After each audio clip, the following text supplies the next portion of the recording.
The last super cycle was driven primarily by China, but in this cycle, or what we're looking at now and the rise of metal prices, is more about overall demand, not just China.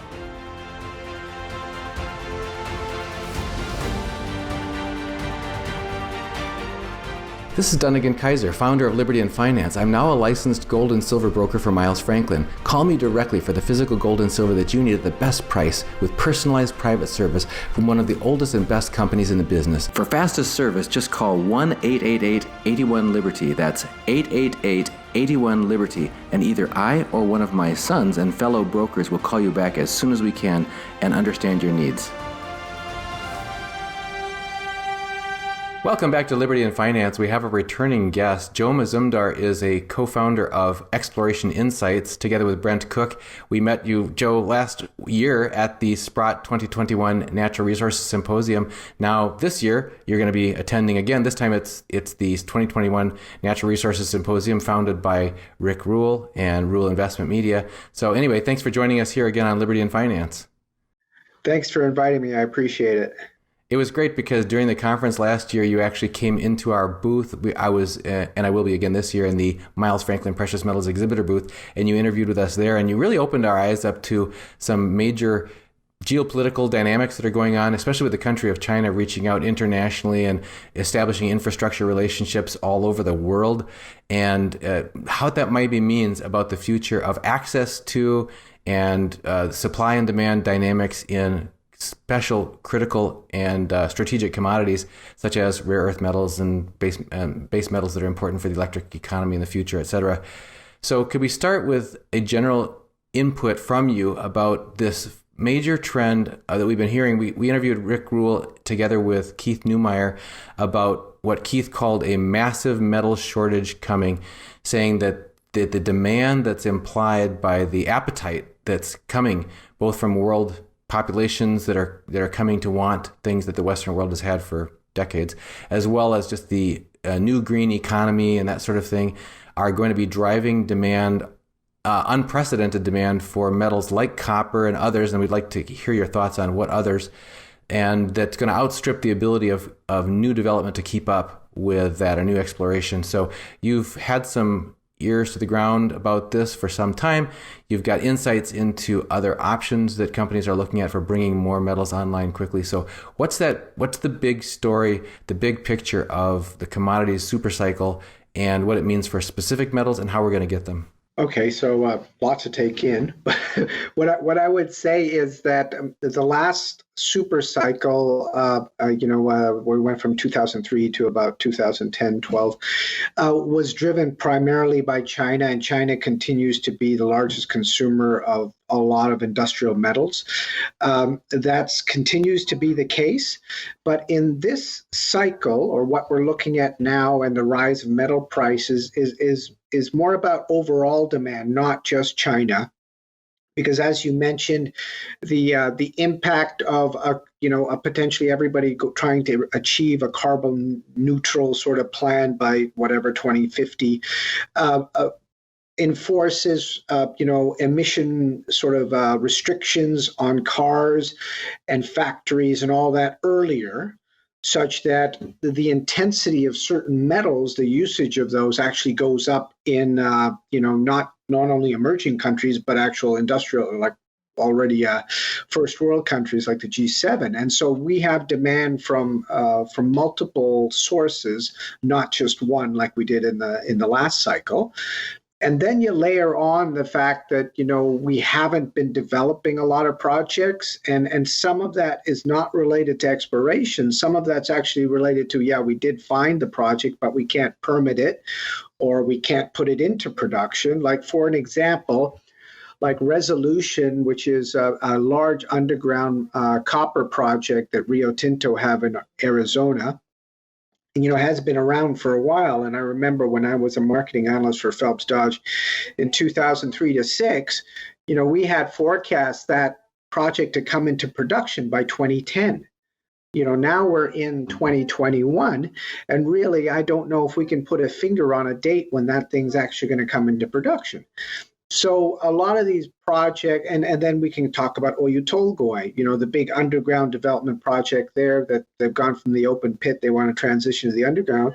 They're having issues in terms of putting that through, and achieving more copper production from there. So there's a lot of restrictions on current projects and potentially, production.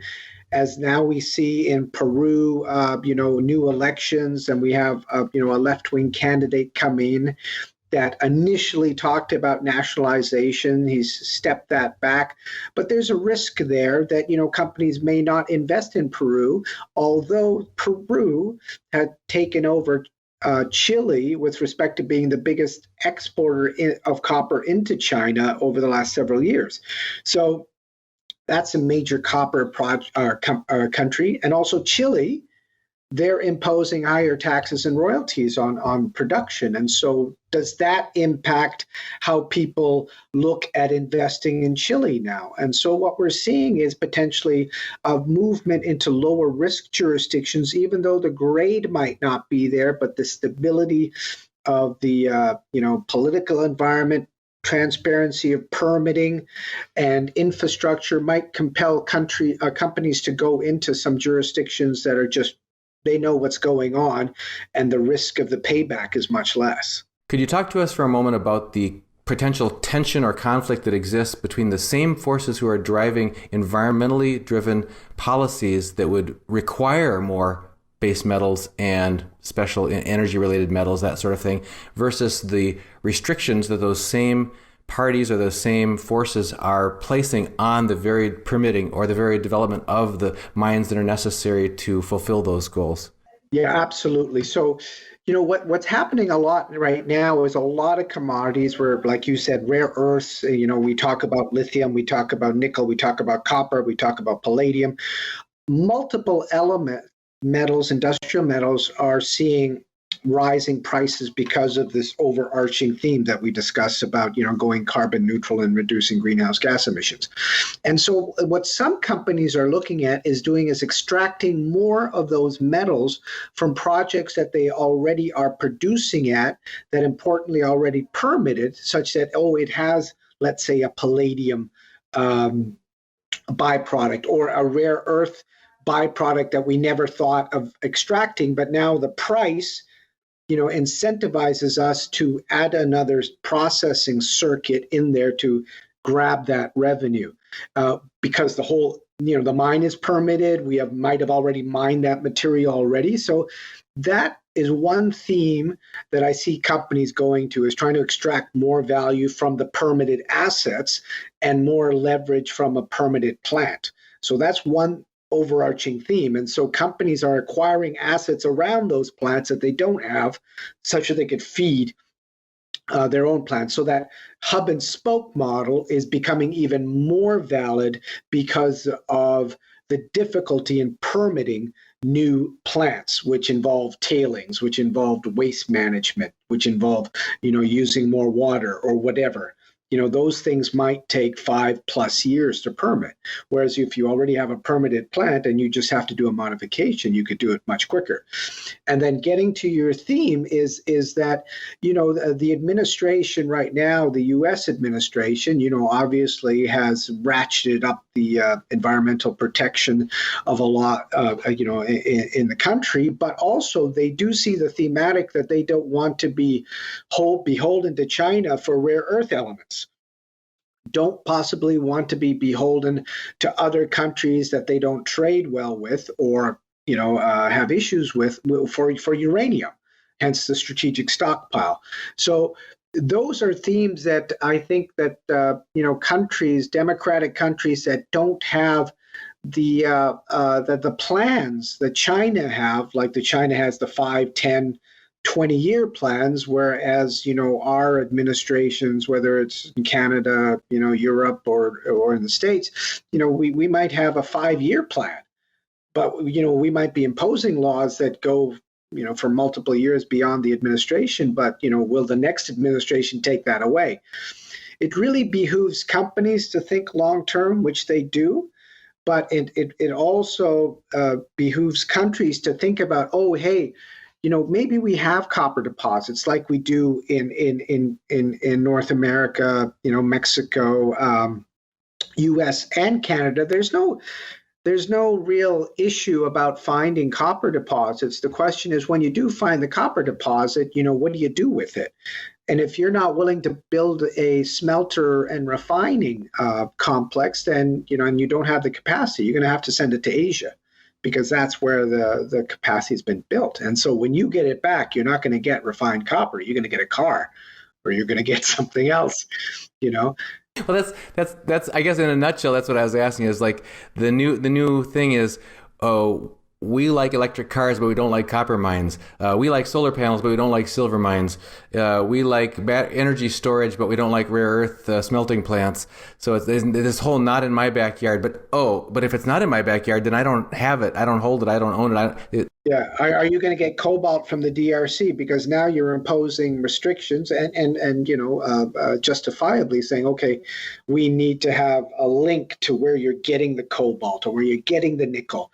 And now they're imposing a different layer saying, okay, I need that mine to be ESG friendly. And so people have to, I'm building a nickel mine, but my power is coming from coal. So then the company that might want to do the deal with you, which might be a battery manufacturer or even a car company, says, my shareholders won't buy into this. Similar to what happened with Tesla and cryptocurrencies with Bitcoin.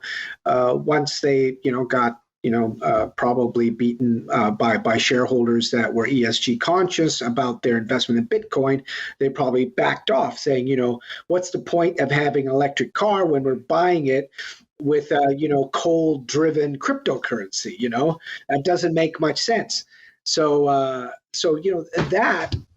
going down the supply chain or upstream is forcing companies and miners to think, okay, now to get the bigger company to invest in me, I will require, I've got to think about ESG, like where am I getting my power, blah, blah, blah. So there's a lot more things to think about right now in terms of those specific companies that are developing the metals for this carbon neutral world.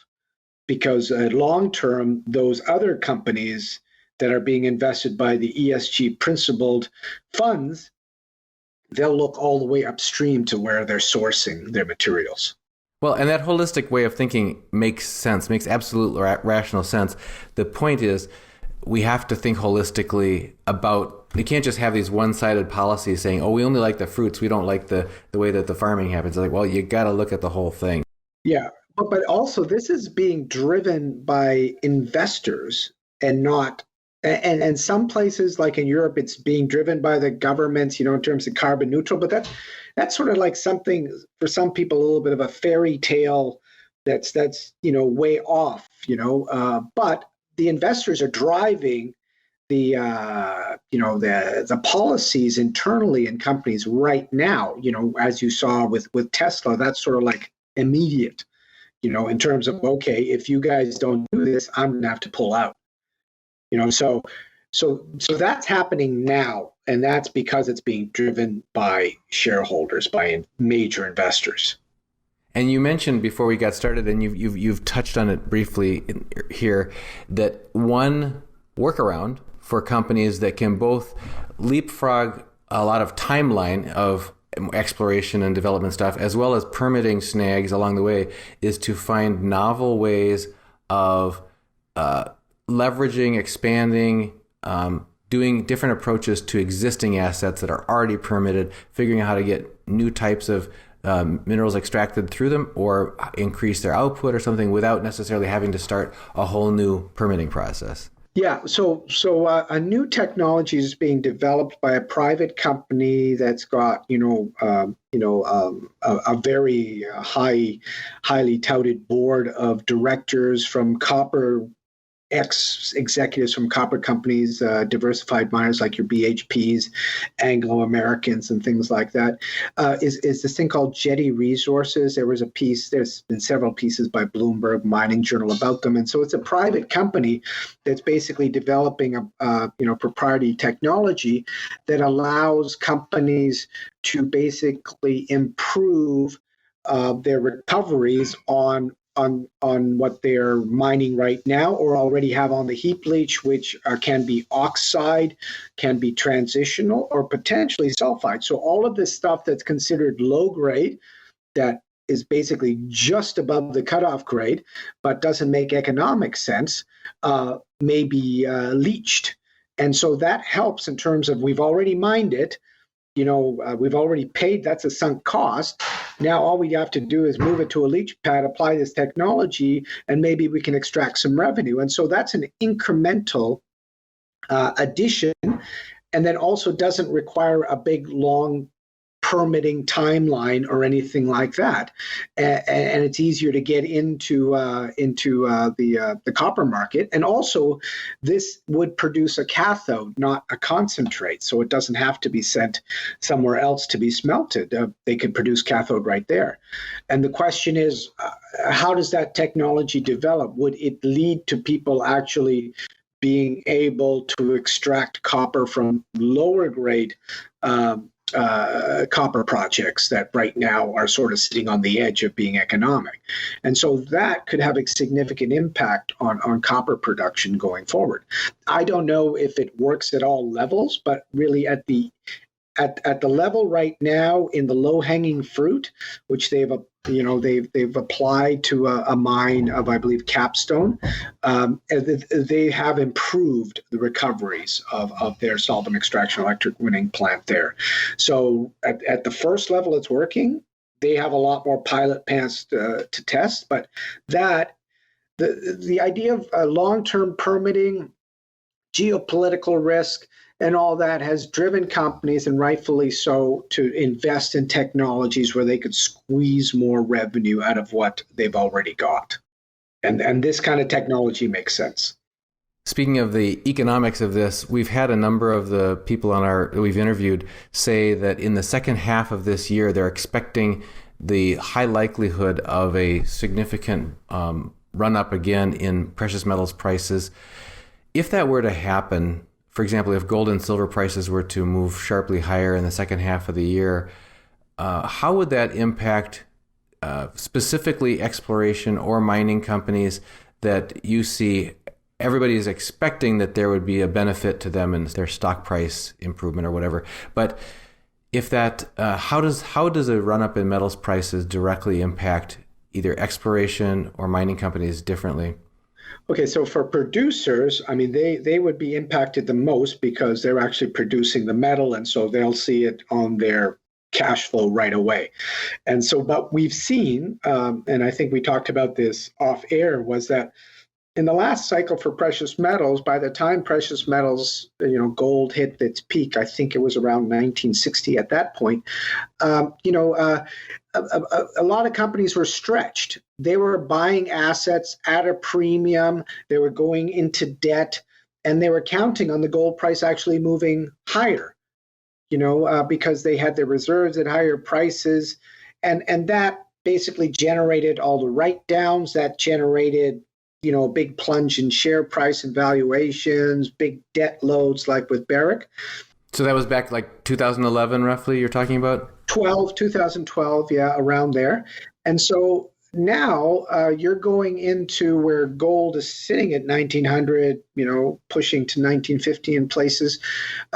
You have these majors with much better balance sheets, much higher net cash positions, generating free cash flow, reserves at $500 to $600 below the current spot price. So the potential to generate significant margin is there. And right now, investors are more interested in free cash flow growth than they are in actually production. So once you start trying to ratchet up production, the issue becomes you start putting in lower and lower grade, which is higher and higher cost, and you sort of nibble away at your margin. If companies are happy that gold price is sustainable at a certain level, they might think about raising their reserve price from $1,250 to $1,500. They could bring in more ounces, and then show some growth in production that way. But in the end, the problem becomes the pipeline, because some of these big companies are producing 5 million ounces a year, which in reserves might mean about 6 to 6.5 million ounces in the ground. So how do you replace that? And so exploration, looking at different assets. Some big companies are talking about getting more copper into their portfolio. And so, higher copper prices definitely help producers. For the developers, there's a gap between exploration and production. There's not too many single asset developers right now that could potentially come into production. Higher prices would actually help them generate or get financing, at better levels and develop their projects. For exploration, the big deal is that they can get financed, and we've seen a lot of companies get financed and bring in money. And so we've seen all that financing that's happened over the last 6 to 9 months now come home to roost in the amount of drilling that's happening in the North, in North America. You can maybe get a drill rig if you're lucky right now, but you might not find a qualified drill crew. And then I know companies that can't get core boxes, basically. And the assay turnarounds, because we're still dealing with a COVID world in some of these labs, a super rush, a more pre-COVID might have been 3 to 5 days. It's 2 to 3 weeks. And that's super rush, not rush, it's super rush. So we're still looking at, 4, 6+ weeks for assay turnarounds, which are also impacting people's ability to plan their programs. Like, where do I go next if I don't know where the results are? So right now, it would help both significantly, but in terms of exploration, which is never, obviously non-cash flowing, it would definitely benefit because they would continually be able to raise money incrementally higher and potentially at higher prices and less dilution.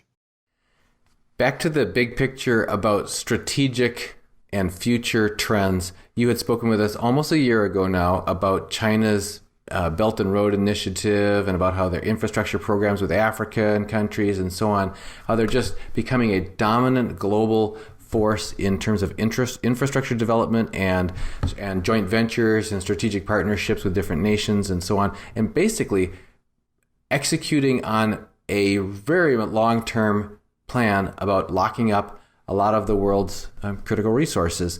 And could you tell us how this is playing out over the past year since we spoke with you about that in principle? Are you seeing that trend continuing? Are there any specific examples that come to mind on why you think that this is important? And what, if any, response you're seeing from the Western world that is going to either learn from that example that China's doing or contrast to it? Yeah, I mean, we're going to continue to see this pattern because China has some metals and commodities that it does produce locally and domestically. So what it's doing is restricting the export of them, like rare earths, because it produces a lot of rare earths. And before molybdenum, it did produce a lot of molybdenum as well, which it would restrict the export of that. But overall, it needs all commodities.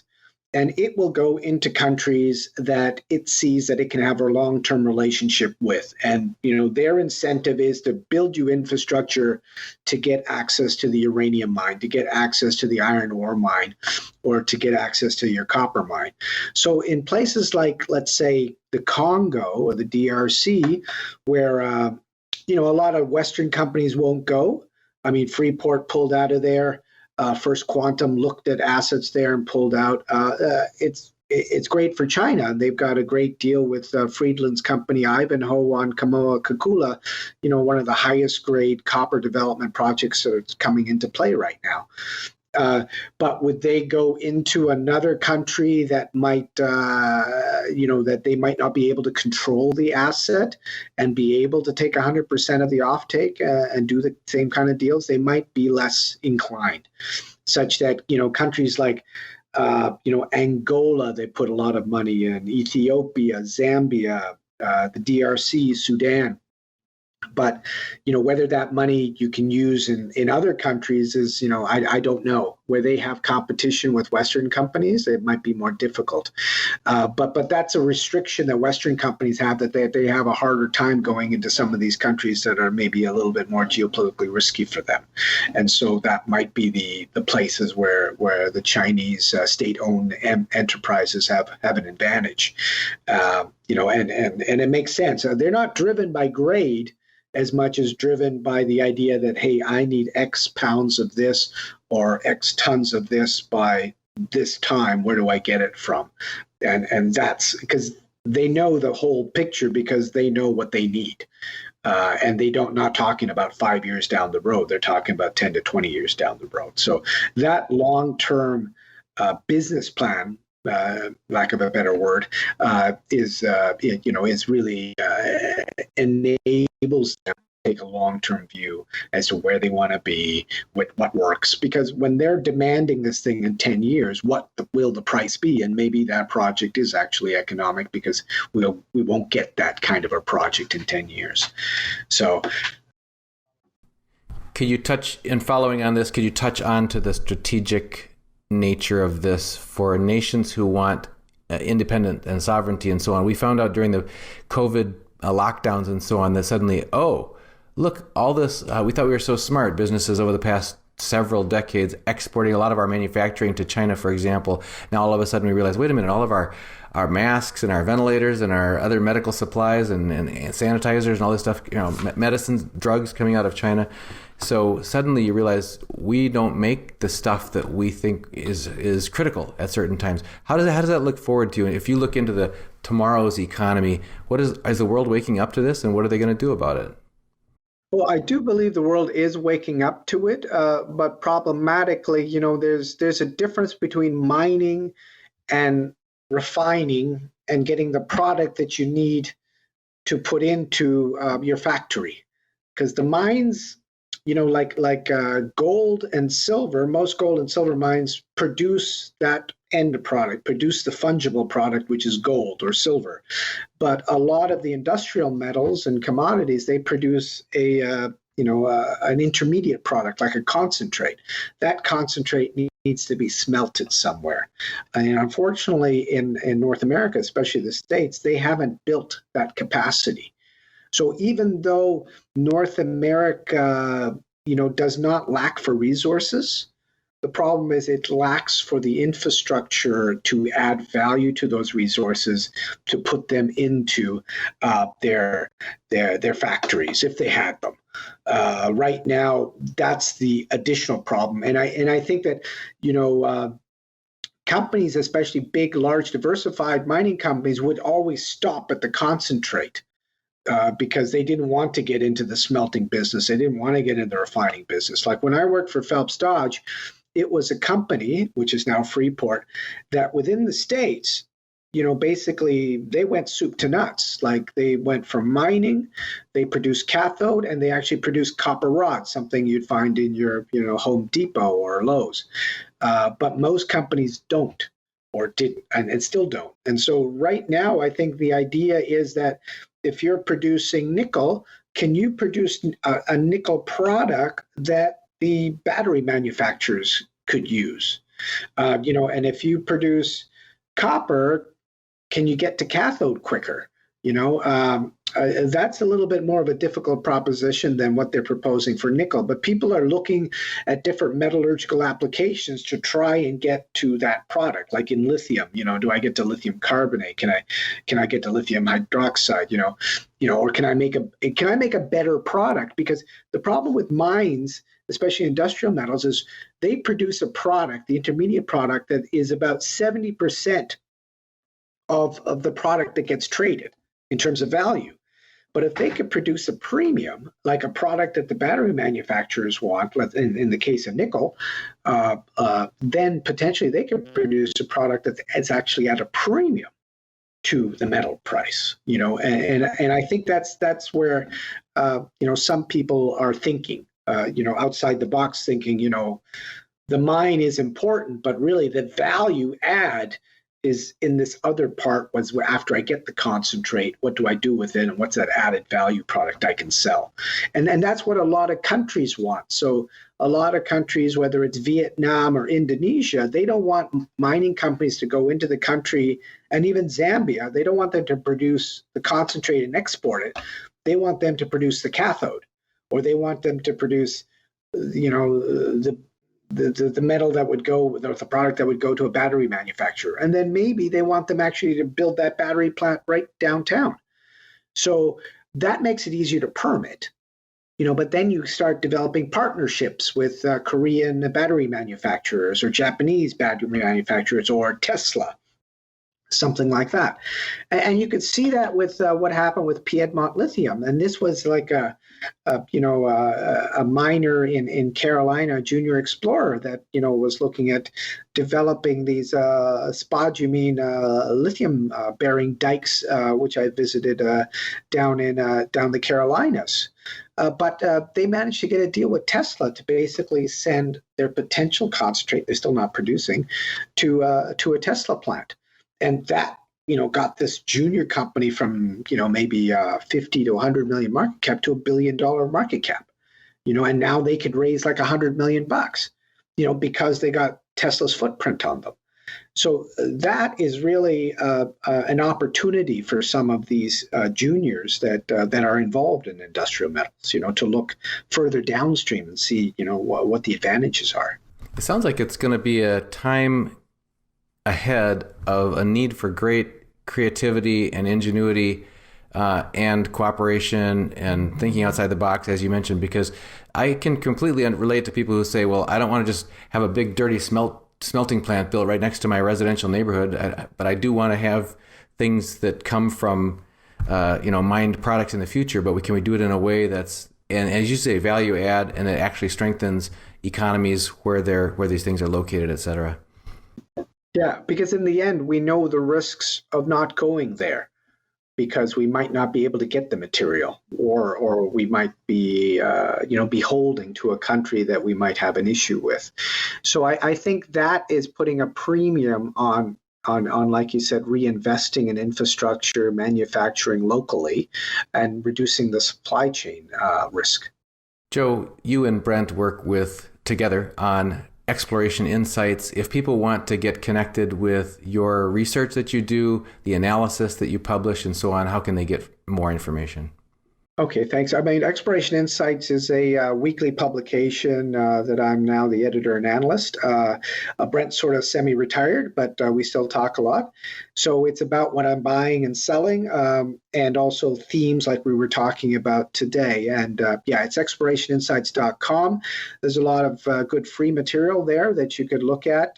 And also, if you want to subscribe, you hit the subscribe button, and then you get access to the letters, the portfolio, and a chat forum that we actually have internally on the website that you can hear from me and also other subscribers. Folks, also, if you don't want to miss out on any of our interviews, including Exploration Insights or any of our other guests, including any links that they give us about how to find out more, make sure you get on our free email list. It's our newsletter that goes out every day, has all of our interviews, all of our links from our guests. Go to libertyandfinance.com. Over on the left-hand side, just put your name and email address in there and hit submit. You'll get a confirmation email. Once you accept that confirmation, you're in. You'll get our email in your inbox with all of our links to all of our interviews and all of the resources that our guests provide. We've been speaking with Joe Mazumdar of Exploration Insights, and appreciate you joining us here again on Liberty and Finance. On behalf of all of our viewers, thank you. Thank you very much. This is Dunagun Kaiser, founder of Liberty and Finance. I'm now a licensed gold and silver broker for Miles Franklin. Call me directly for the physical gold and silver that you need at the best price with personalized private service from one of the oldest and best companies in the business. 31 years strong, A+ rated by the Better Business Bureau, 0 complaints, licensed and bonded. For physical delivery, vault storage, or precious metals IRAs, excellent prices, privacy, and confidentiality. Pay by check, money order, ACH, bank wire, or Bitcoin. Satisfaction guaranteed. For fastest service, just call 1-888-81-LIBERTY. That's 888-81-LIBERTY. And either I or one of my sons and fellow brokers will call you back as soon as we can and understand your needs.